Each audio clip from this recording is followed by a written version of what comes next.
to ensure that we do not continue to neglect countries in special situations, and I intend to soon launch the High-Level Advisory Group on LDCs, LLDCs, and SIDS.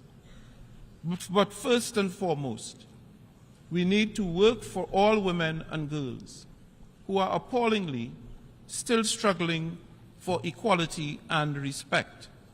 We must walk the talk on gender equality and women's empowerment. This means according women full, equal, and meaningful participation at every level. As an international gender champion myself, I'm strongly committed to promoting gender equality and women's empowerment, and I have appointed a special envoy and special advisor on gender equality and women's empowerment to assist me in this endeavor.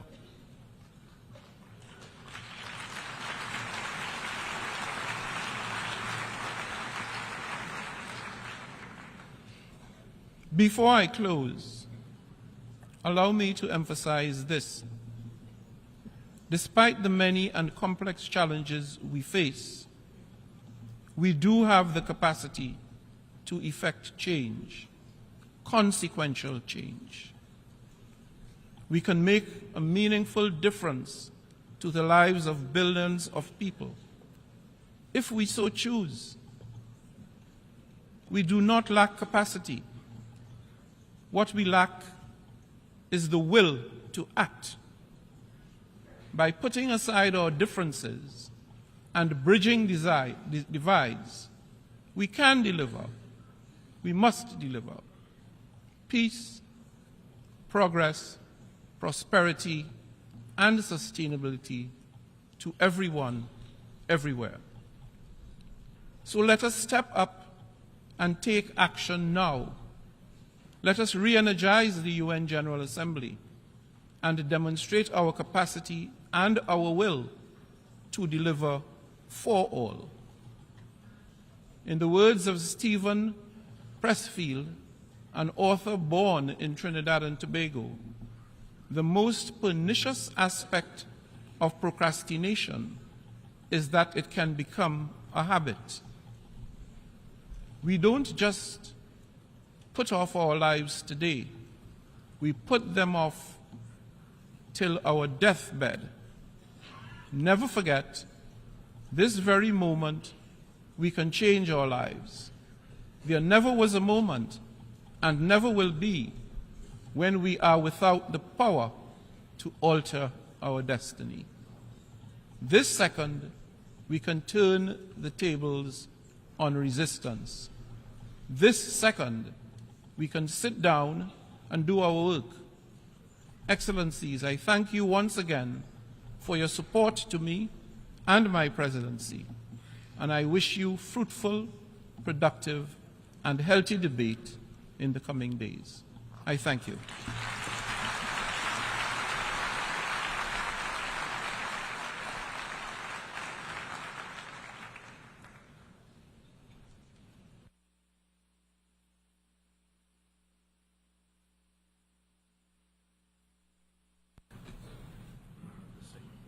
Thank you. Before giving the floor to the first speaker for this morning, I would like to remind members that the list of speakers for the general debate has been established on the agreed basis that statements should be no longer than 15 minutes to enable all speakers to be heard at a given meeting.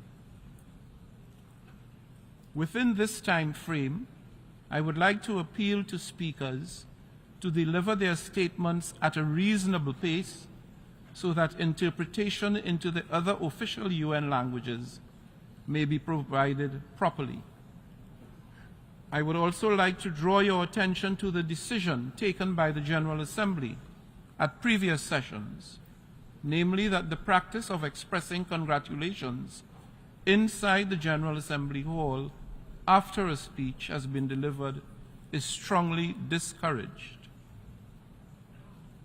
After delivering their statements from the rostrum, speakers are invited to exit the General Assembly Hall through room GA 200, located behind the rostrum, before returning to their seats.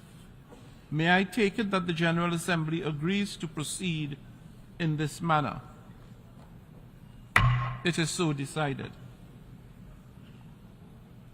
Finally, I should like to draw the attention of members that during the general debate, official photographs of all the speakers are taken by the Department of Global Communications.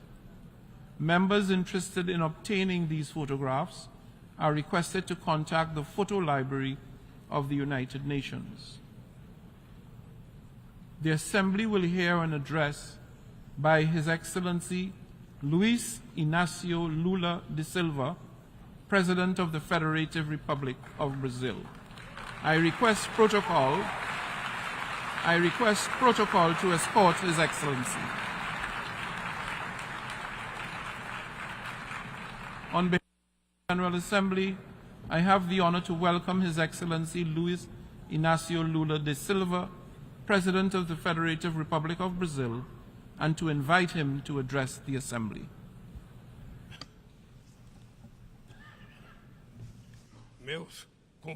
My greetings to the President of the General Assembly, Ambassador Denis Francis from Trinidad, Tobago.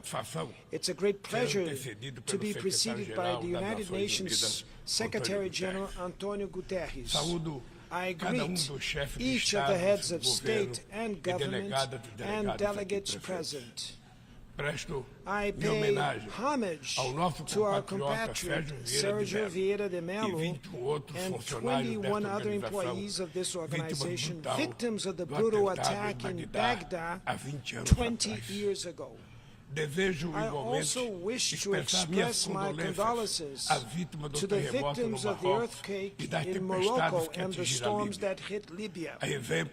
Like what happened recently in the state of Rio Grande do Sul, in my country, these tragedies have claimed lives and causing irreparable losses. Our thoughts and prayers are with all the victims and their families. Ladies and gentlemen, exactly 20 years ago, I stood on this rostrum for the first time and said, on that September 23rd, 2003, my first words before this World Parliament be of confidence in the human capacity to overcome challenges and evolve towards superior forms of coexistence. I return today to say that I maintain my unshakable trust in humanity.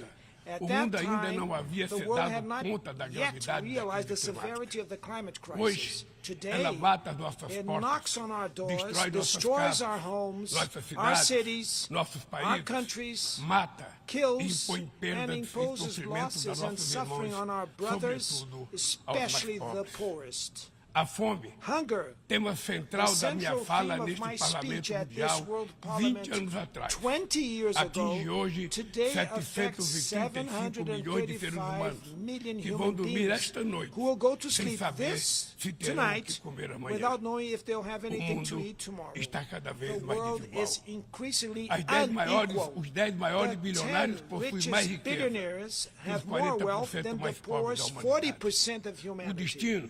The destiny of every child born on this planet seems to be decided while they're still in their mother's womb.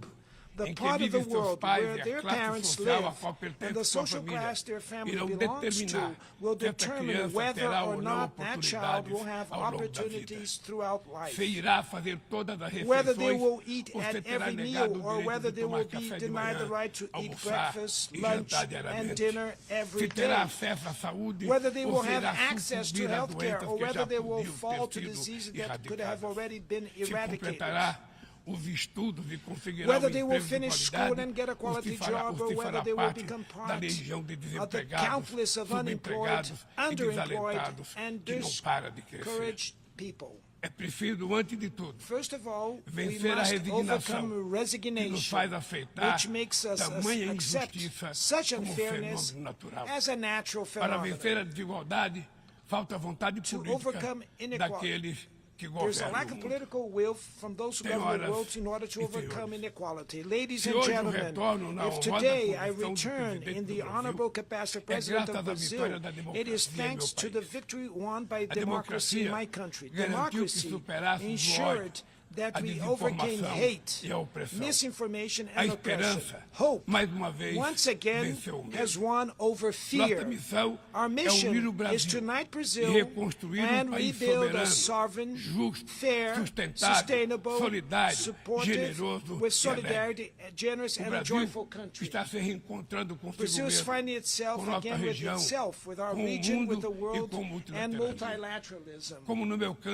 não me As canso I de never repetir, tire o of Brasil repeating, está de Brazil volta. is back. Nosso país está de Our volta country is back para to dar make its sua due devida contributions contribuição ao in enfrentamento facing the major global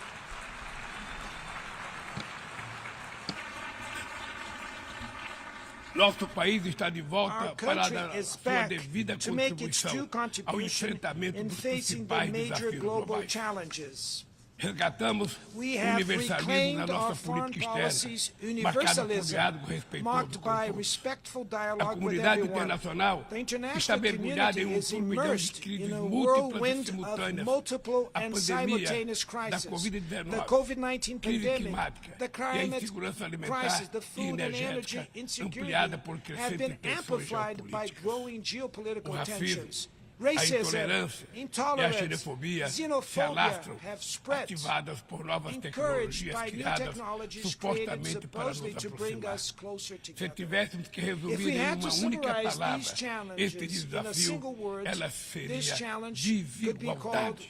the A reason for desigualdade challenge would be está na raiz inequality. desses Inequality is at the ou root of atua this para phenomenon, agravá-los. or acts to A aggravate mais them. ampla e mais ambiciosa The ação UN's coletiva da broadest and ONU, most ambitious voltada para o collective action desenvolvimento, aimed at a development, Agenda the 2030, 2030 pode se agenda, transformar no could seu turn maior fracasso. into its biggest failure. Estamos We na have metade do período reached de half of implantação the implementation e period ainda muito and are distante still das far metas from the definidas. defined goals. A maior parte dos objetivos de Most desenvolvimento of the sustentável Sustainable Development Goals are caminha moving em at a ritmo slow muito lento. place. O imperativo moral e The político moral and de political eradicar a imperative of pobreza e acabar com eradicating a fome poverty and ending hunger parece estar appears anestesiado. to have been numbed. Nesses 7 anos que In nos these restam, 7 years that a we have redução da left, desigualdade reducing dentro dos inequalities países within entre and eles between deveria ser countries tornado o should objetivo become the 5 core da objective Agenda of the 2030. 2030 agenda. Reduzir a desigualdade Reducing dentro dos inequalities países within countries requer incluir os pobres requires nos including the orçamentos poor nacionais in e government fazer os ricos budgets pagarem and making impostos the rich pay proporcionais taxes that are ao seu proportional to patrimônio. their wealth. No Brasil, In Brazil, estamos we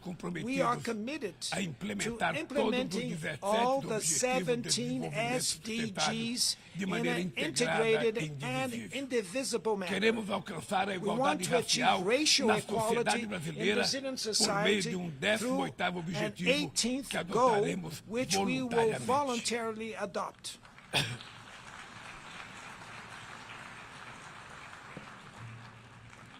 Lançamos o Plano Brasil Sem Fome, We launched the que Brazil vai reunir Zero uma série Hunger de Plan, iniciativas which will bring para together reduzir a a series pobreza of e a initiatives to insegurança reduce alimentar. poverty and food insecurity. Entre elas Amongst está o them Bolsa is Família, the Bolsa Família, que the se tornou family referência stipend, mundial which has em become a programas de global transferência reference de in renda para income famílias que transfer mantêm suas programs for crianças families vacinadas that keep e na their escola. children vaccinated and in Inspirado school.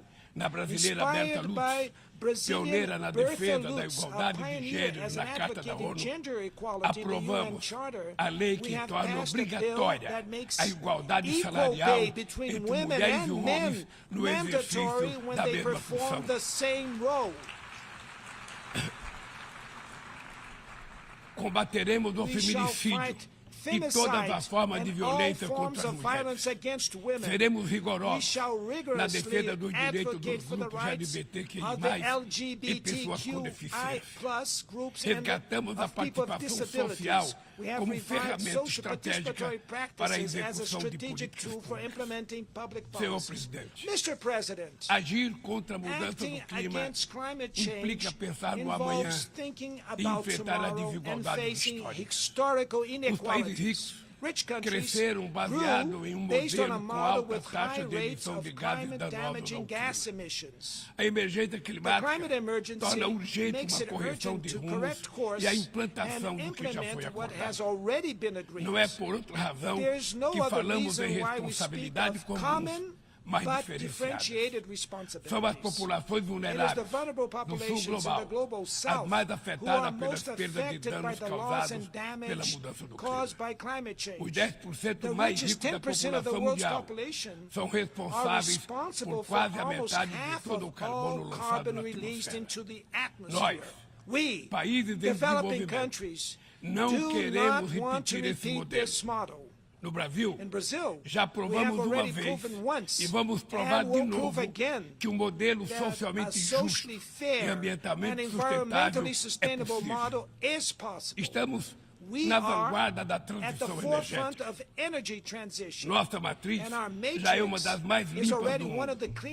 87% da nossa energia elétrica provém de fontes limpas e renováveis. A geração de energia solar, eólica, biomassa, etanol, biodiesel cresce a cada ano. É enorme o potencial de redução de hidrogênio verde. Com o plano de transformação ecológica, apostaremos na industrialização e infraestrutura sustentável.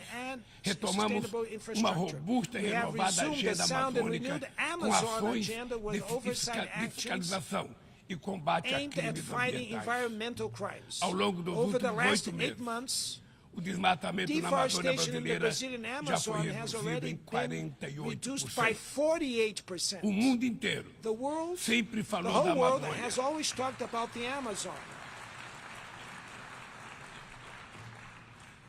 O mundo inteiro sempre falou da Amazônia.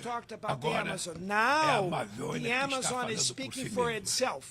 Sediamos há um mês a cúpula de Belém no coração da Amazônia e lançamos uma nova agenda de colaboração entre os países que fazem parte daquele bioma.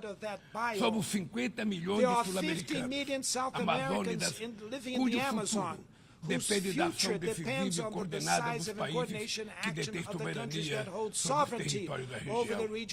Também aprofundamos o diálogo com outros países detentores de florestas tropicais da África e da Ásia. Queremos chegar à COP28 em Dubai com uma visão conjunta que reflita sem qualquer tutela as prioridades de preservação das bacias amazônicas do Congo e do Borneo-Mekong a partir das nossas próprias necessidades.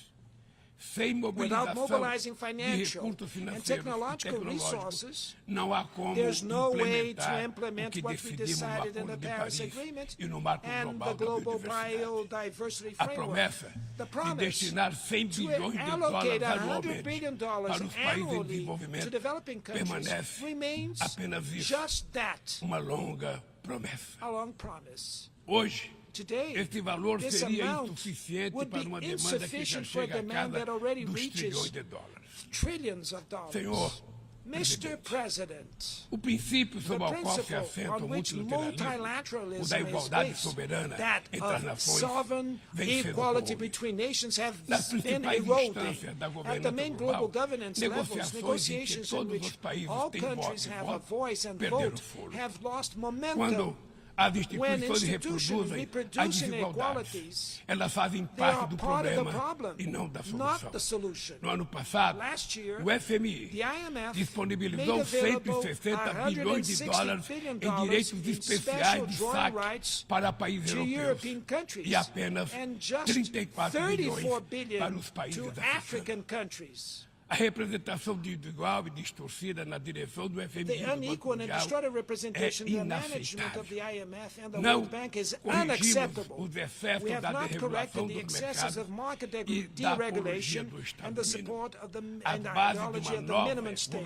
The foundations of a new economic governance have not been laid. The BRICS na esteira desse mobilismo e constitui uma plataforma estratégica para promover a cooperação entre países emergentes. A ampliação recente do grupo na cúpula de Joanesburgo fortalece a luta por uma ordem que acomoda a pluralidade econômica, geográfica e política do século XXI. Somos uma força que trabalha em prol de um comércio global mais justo, num contexto de grave crise do multilateralismo. O protecionismo dos países ricos ganhou força e a Organização Mundial do Comércio permanece paralisada, em especial o seu sistema de solução de controvérsias. Ninguém mais se recorda da rodada do desenvolvimento global. Nesse ínterim, o desemprego e a precarização do trabalho has been undermining people's confidence in better times, especially the youth. Governments need to break away from the increasing dissonance between the voice of the markets and the voice of the streets. Neoliberalism has aggravated the economic and political inequality that plagues democracies today. Its legacy is a mass of disenfranchised and excluded people. Amidst the wreck, far-right adventures emerge who deny politics and sell solutions that are easy as they are wrong. Many have fallen to the temptation of replacing failed neoliberalism with primitive, conservative, and authoritarian nationalism.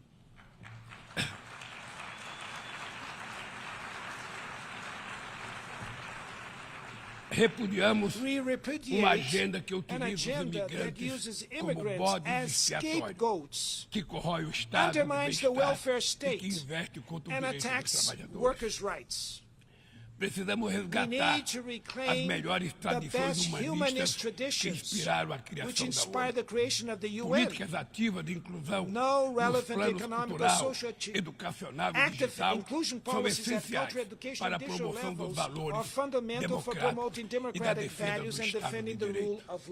É fundamental preservar a liberdade de imprensa. O jornalista, como Julian Assange, não pode ser punido por informar a sociedade de maneira transparente e legítima. Nossa luta é contra a desinformação e os crimes cibernéticos. Aplicativos e plataformas não devem abolir as leis trabalhistas pelas quais tanto lutamos. Ao assumir a presidência do G20 em dezembro, não mediremos esforços para colocar no centro da agenda internacional o combate à desigualdade em todas as formas de diversões. Sob o lema Construindo um mundo justo e um planeta sustentável, a presidência brasileira vai articular inclusão social e combate à fome, desenvolvimento sustentável e reforma das instituições de governança global. Senhor Presidente, não haverá sustentabilidade nem prosperidade sem paz. Os conflitos armados são uma afronta à racionalidade humana. Conhecemos os horrores e os sofrimentos produzidos por todas as guerras. A promoção de uma cultura de paz é um dever de todos nós construí-la e requer persistência e vigilância. É perturbador ver que persistem as antigas disputas não resolvidas e que surge ou ganha vigor novas ameaças. Bem mostra a dificuldade de garantir a criação de um Estado do povo palestino. A este caso, se somam a persistência da crise humanitária no Haiti, o conflito no Iêmen, as ameaças à unidade nacional na Líbia e as rupturas institucionais em Burkina Faso, Gabão, Guiné-Conakry, Guinea, Conakry, Mali, Niger, and Sudan. In Guatemala, there's a risk of a coup d'etat, which would prevent the winner of the democratic elections from taking office. The war in Ukraine exposes our collective inability to enforce the purposes and principles of the UN Charter. We do not underestimate the difficulties in achieving peace. Mas nenhuma solução será duradoura se não for baseada no diálogo. Tenho reiterado que é preciso trabalhar para criar espaço para negociações. Investe-se muito em armamentos e pouco em desenvolvimento. No ano passado, os gastos militares somaram mais de 2 trilhões e 224 bilhões de dólares. As despesas com armas nucleares chegaram a 83 bilhões de dólares, valor 20 vezes superior ao orçamento regular.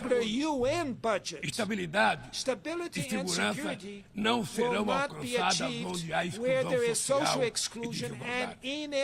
A ONU nasceu para ser a casa do entendimento e do diálogo. A comunidade internacional precisa escolher.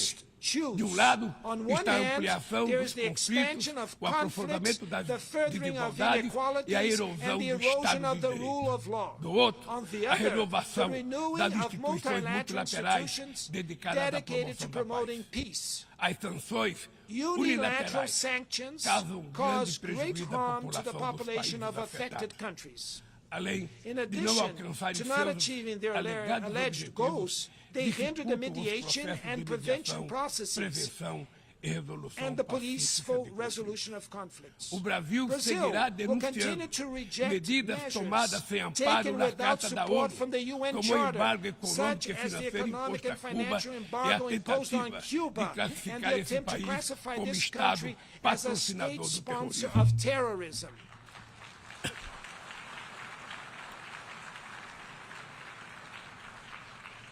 Continuaremos críticos a toda tentativa de dividir o mundo em zonas de influência e de reeditar a Guerra Fria.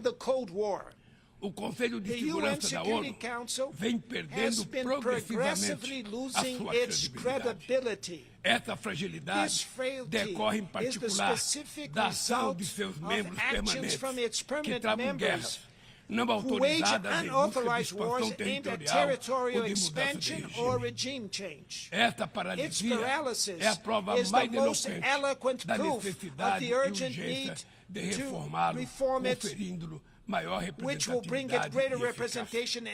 Senhoras e senhores, a desigualdade precisa inspirar indignação. Indignação com a fome, a pobreza, a guerra, o desrespeito ao ser humano. Somente movidos pela força da indignação poderemos agir com vontade e determinação para vencer a desigualdade e transformar efetivamente o mundo ao nosso redor.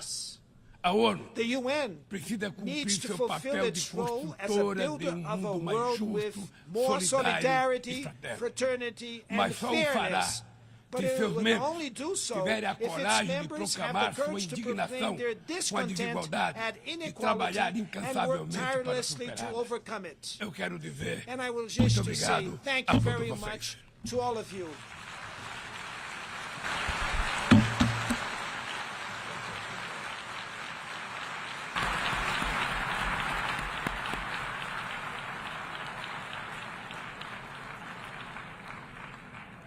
On behalf of the Assembly, I wish to thank the President of the Federative Republic of Brazil for the statement just made, and I request protocol to escort His Excellency.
Yes?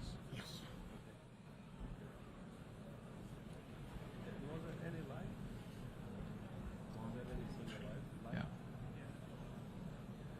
The Assembly will hear an address from His Excellency Joseph R. Biden, Jr., President of the United States.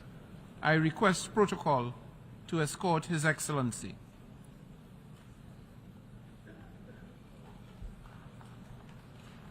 On behalf of the General Assembly, I have the honor to welcome His Excellency Joseph R. Biden, Jr., President of the United States of America, and I invite him to address the Assembly. Mr. President, Mr. Secretary General, my fellow leaders, about a week ago, I stood on the other side of the world, in Vietnam, on soil once bloody with war. And I met a small group of veterans, Americans and Vietnamese, who witnessed, and I watched the exchange of personal artifacts. It was deeply moving to see the reaction of the Vietnamese and American soldiers. Culmination of 50 years of hard work on both sides to address the painful legacies of war and to choose to work together toward peace and a better future.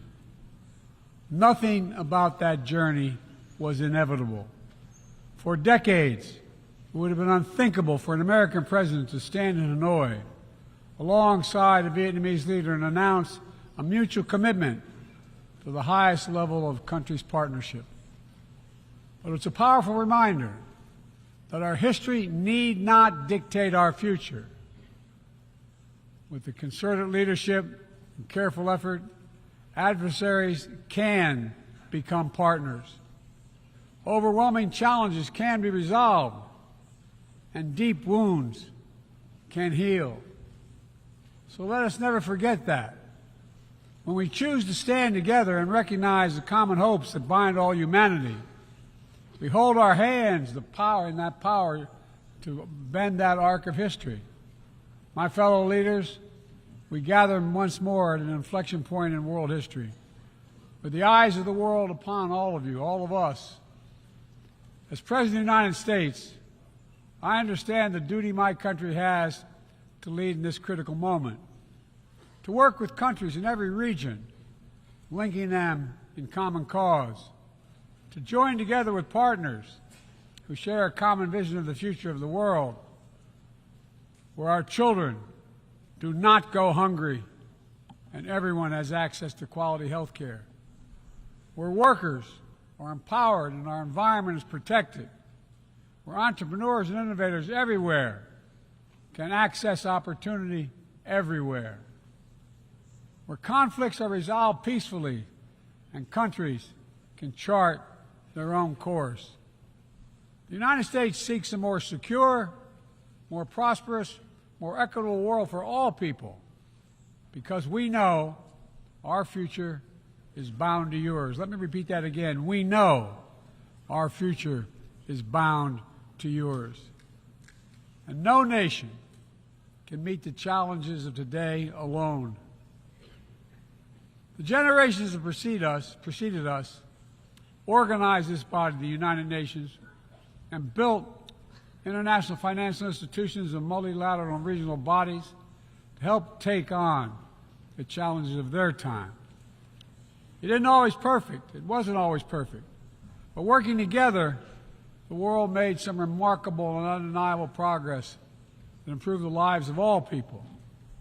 We avoided the renewal of global conflict while lifting more than 1 billion people out of extreme poverty. We together expanded access to education for millions of children.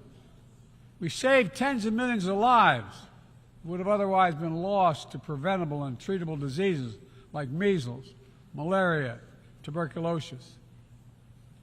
HIV/AIDS infections and deaths plummeted, in no small part because of PEPFAR's work in more than 55 countries, saving more than 25 million lives. It's a profound testament to what we can achieve when we act together We take on tough challenges, and an admonition for all of us to urgently accelerate our progress so that no one's left behind, because too many people are being left behind. The institutions we built together at the end of the Second World War are an enduring bedrock of our progress, and the United States is committed to sustaining them. And this year, we're proud to rejoin UNESCO. We also recognize that to meet the new challenges of our decades-old institutions and approaches, they must be updated to keep peace with the world. We have to bring in more leadership and capability that exists everywhere, especially from regions that have not always been fully included. We have to grapple with the challenges that are more connected and more complex. And we have to make sure we're delivering for people everywhere, not just somewhere, everywhere. Simply put, the 21st century results are badly needed. They're needed to move us along. That starts with the United Nations, starts right here in this room. In my address to this body last year, I announced the United States will support expanding the Security Council, increasing the number of permanent and non-permanent members. The United States has undertaken serious consultation with many member states and will continue to do our part to push more reform efforts forward, look for points of common ground, and make progress in the year ahead. We need to be able to break the gridlock that too often stymies progress and blocks consensus on the Council. We need more voices, more perspectives at the table. The United Nations must continue to preserve peace, prevent conflict, and alleviate human suffering. And we embrace nations stepping up to lead in new ways and to seek new breakthroughs on hard issues. For example, on Haiti, the Caribbean community is facilitating a dialogue among Haitian society.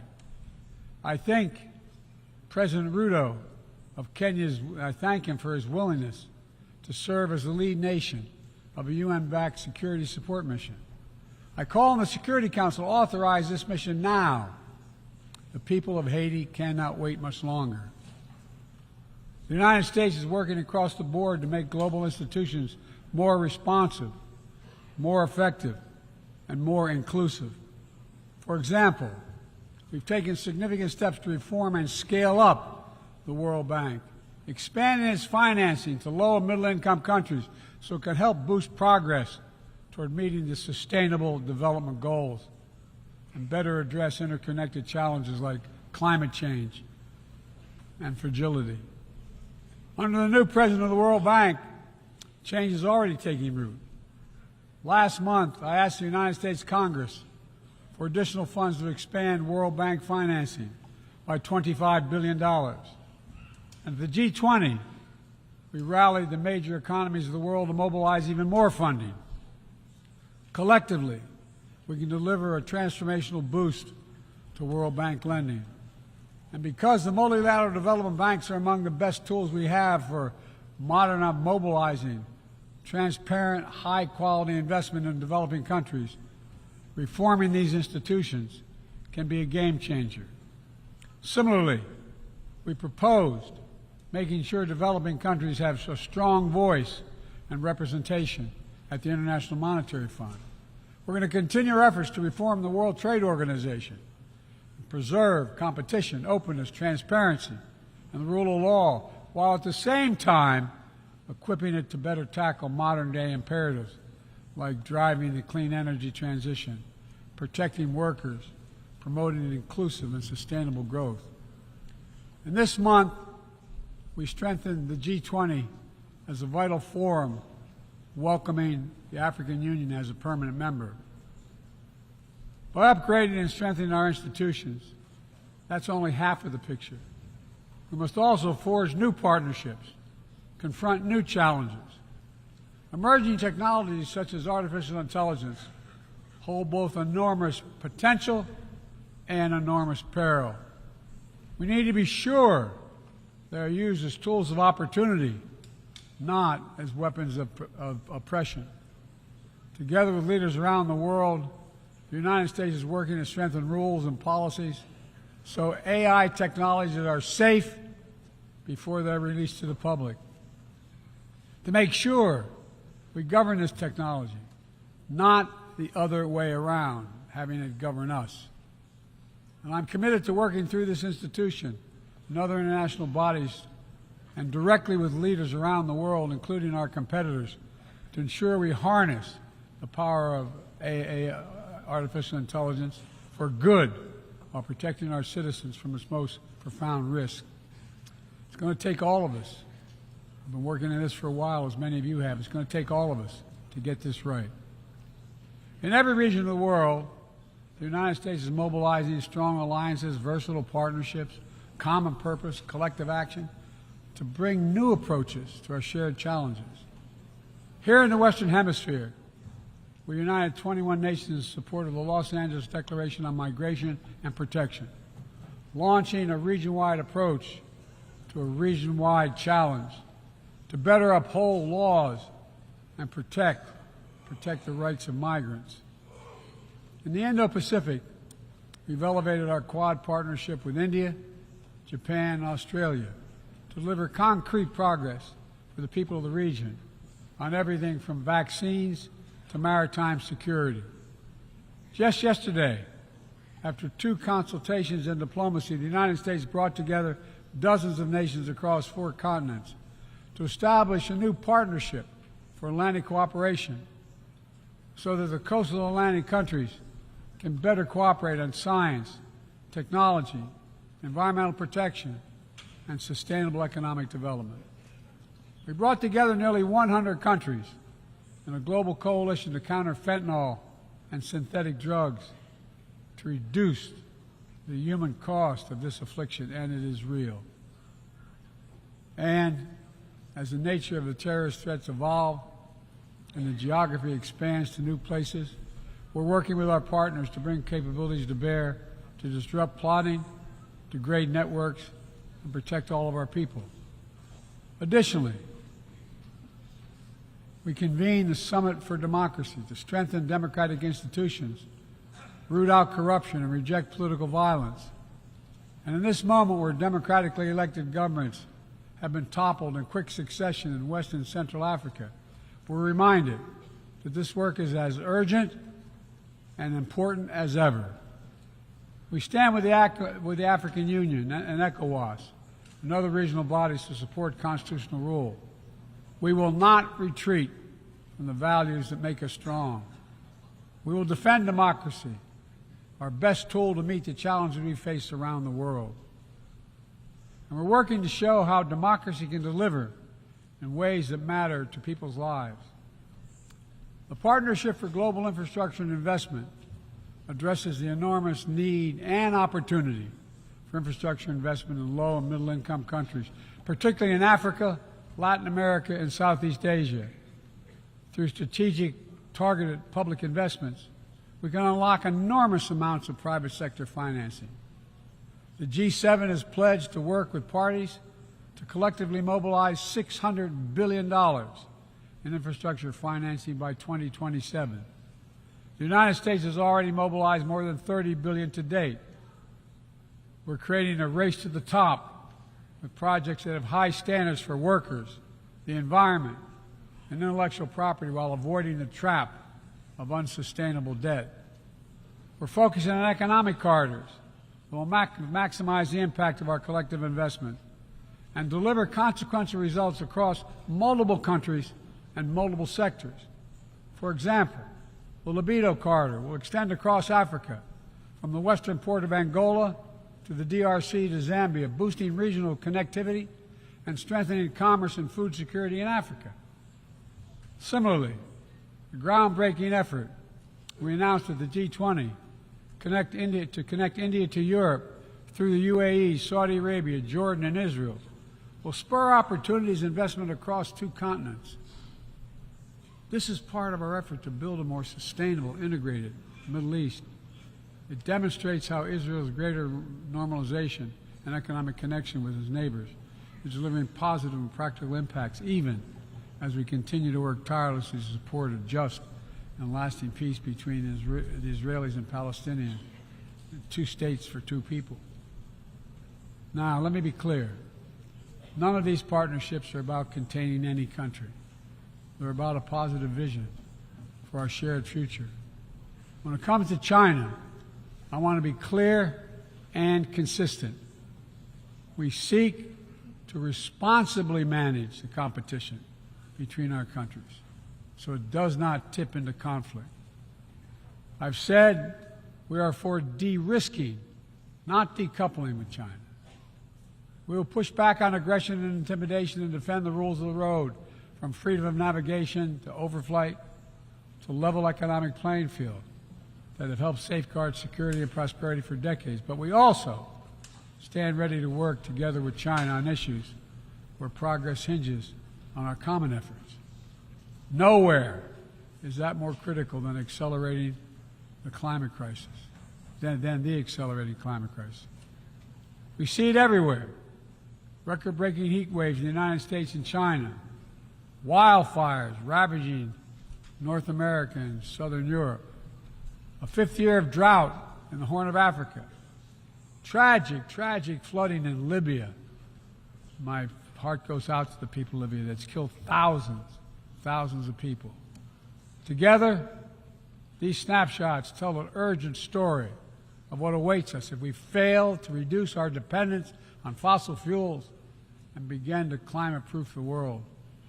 For one day, my administration, the United States, has treated this crisis as an existential threat from the moment we took office, not only for us, but for all of humanity. Last year, I signed into law in the United States the largest investment ever anywhere in the history of the world to combat the climate crisis and help move the global economy toward a clean energy future. We're also working with the Congress to quadruple our climate financing, to help developing countries reach their climate goals and adapt to climate impacts. And this year, the world's on track to meet the climate finance pledge that made under the Paris Agreement, $100 billion to raise collectively. But we need more investment from public and private sector alike, especially in places that have contributed so little to global emissions, but face some of the worst effects of climate change, like the Pacific Islands. The United States is working directly with the Pacific Island Forum to help these nations adapt, build resilience to the climate impact, even as we lead the effort to build innovative new partnerships that attack the global challenges from all sides. From the First Movers Coalition, which is mobilizing billions of private sector community and the private sector commitments, to creating a market demand for green products in carbon-intense sectors like concrete, shipping, aviation, and trucking, to the Agricultural Innovation Mission for Climate, which is bringing farmers into the climate solution and making our food supply more resilient to climate shocks, and the Global Methane Pledge, now endorsed by more than 150 countries, which expands our focus beyond our carbon emission targets to reduce the potential greenhouse gases in our atmosphere by 30% in this decade. It's all within our capacity. We need to bring the same commitment and urgency and ambition as we work together to meet the Sustainable Development Goals of 2030. These goals were adopted at the United Nations in 2015 as a roadmap for improving lives around the world. But the hard truth is, for decades of progress, the world has lost ground these past years in the wake of COVID-19, conflicts, and other crises. The United States is committing to doing its part to get us back on track. All told, in the first 2 years of my administration, the United States has invested more than $100 billion to drive development progress in bolstering food security, expanding access to education worldwide, strengthening healthcare systems, and fighting disease. And we've helped mobilize billions more in the private sector investments. But to accelerate our forward progress on the Sustainable Development Goals, we all have to do more. We need to build new partnerships to change the way we tackle this challenge, to unlock trillions of additional financing for development, drawing on all sources. We need to fill the gaps and address the failures of our existing system exposed by the pandemic. We need to ensure that women and girls benefit fully from our progress. We must also do more to grapple with the debt that holds back so many low and middle-income countries. When nations are forced to service unsustainable debt payments over the needs of their own people, it makes it harder for them to invest in their own futures. And as we work together to recover from global shocks, the United States will also continue to be the largest single country donor of humanitarian assistance at this moment of unparalleled need in the world. Folks, cooperation, partnership, these are the keys to progress on the challenges that affect us all, and the baseline for responsible global leadership. We don't need to agree on everything to keep moving forward on issues like arms control, a cornerstone of international security. After more than 50 years of progress under the Non-Proliferation Treaty, Russia is shredding long-standing arms control agreements, including announcing the suspension of the New START and withdrawing from the Conventional Forces in Europe Treaty.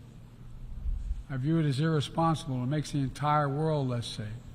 The United States is going to continue to pursue good faith efforts to reduce the threat of weapons of mass destruction and lead by example, no matter what else is happening in the world. This year, we safely destroyed at least the last chemical munitions in the U.S. stockpile, fulfilling our commitment toward a world free of chemical weapons. And we condemn the DPRK's continued violation of UN Security Council resolutions, but we are committed to diplomacy that will bring about the denuclearization of the Korean Peninsula. We're working with our partners to address Iran's destabilizing activities that threaten regional and global security and remain steadfast in our commitment that Iran must never acquire a nuclear weapon. Now, even as we evolve our institutions and drive creative new partnerships, let me be clear. Certain principles of our international system are sacrosanct. Sovereignty, territorial integrity, human rights. These are the core tenets of the UN Charter, the pillars for peaceful relations among nations, without which we cannot achieve any of our goals.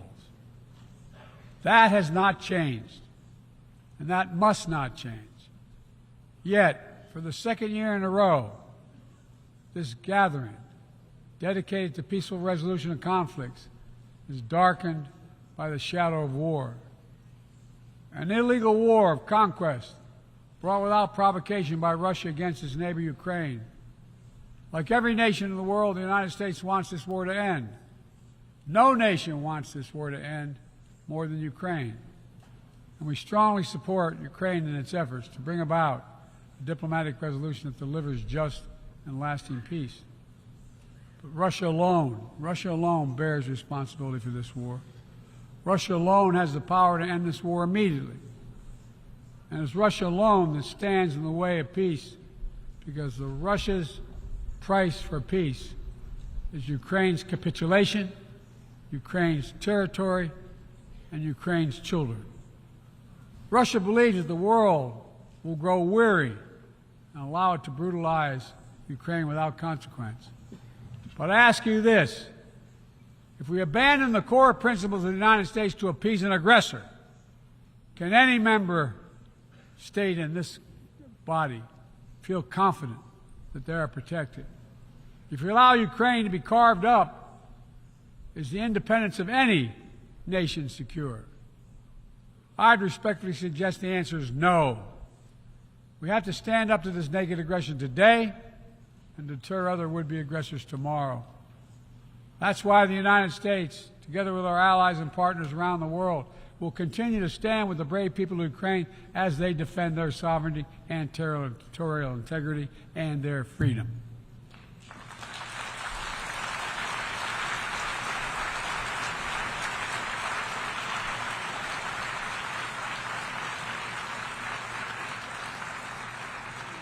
It's not only an investment in Ukraine's future, but in the future of every country that seeks a world governed by basic rules that apply equally to all nations and uphold the rights of every nation, no matter how big or small.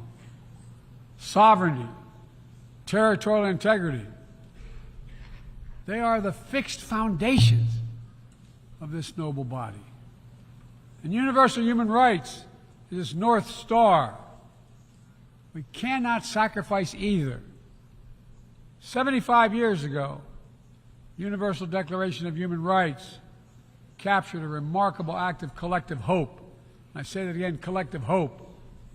Drafted by a committee representing different regions, faiths, philosophies, and adopted by the entire General Assembly. The rights contained in the Declaration are elemental and enduring. And while we still struggle to uphold equal and inalienable rights of all, they remain ever steady and ever true. We cannot turn away from abuses, whether in Xinjiang, Tehran, Darfur, or anywhere else. We have to continue working to ensure that women and girls enjoy equal rights and equal participation in their societies. That indigenous groups, racial, ethnic, religious minorities, people with disabilities do not have their potential stifled by systemic discrimination.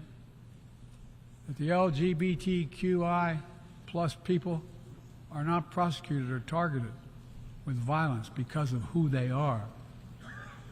These rights are part of our shared humanity. They're absent. When they're absent anywhere, their loss is felt everywhere. They are essential to the advancement of human progress that brings us together. My fellow leaders, let me close with this. At this inflection point in history, we're going to be judged by whether or not we live up to the promises we made to ourselves, to each other, to the most vulnerable, and to all those who will inherit the world we create, because that's what we're doing.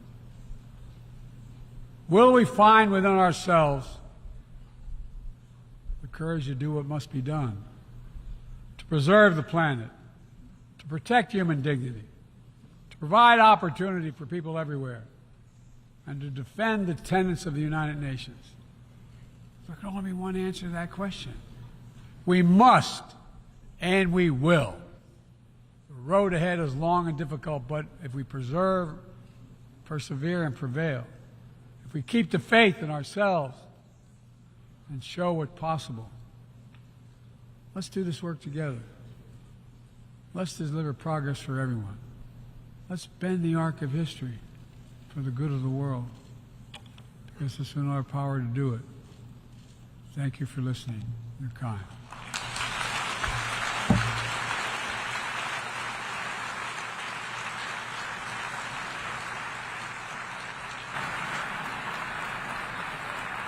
On behalf of the Assembly, I wish to thank the President of the United States of America for the statement just made, and I request protocol to escort His Excellency.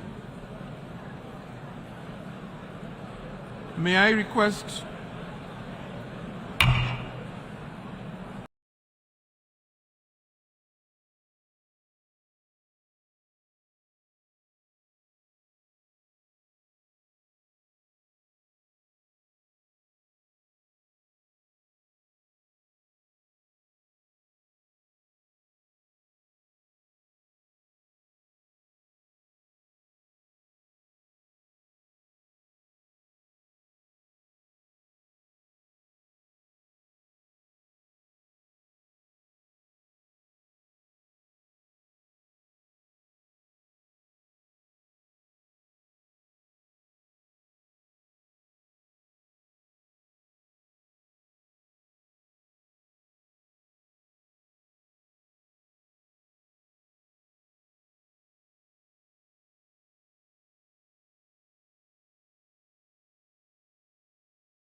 Entonces han pasado a las drogas.